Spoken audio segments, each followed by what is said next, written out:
Prime Minister? Sorry about that, Papa. They really wanted to meet you.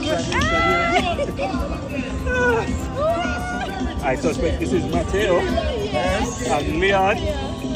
Oh my God. You know why this is so special to me? You know, I used to do this a couple years ago when my two boys were little. Okay. You know, they're big men now, but I still have it in my arms to carry two of them. Absolutely. Oh, They are cousins. They're cousins. And, they look like twins. His parents are behind you right here. Oh, jeez. Cheryl and her husband. Yes, sir. Cheryl, how are you? Pleasure to meet Dad, you. how are you? Yes. Listen, you have two lovely kids. I hope I made your day today.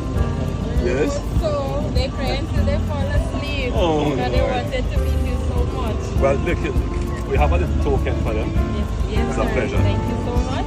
Thank you. Thank you very much, Thank sir. you. A few moments later.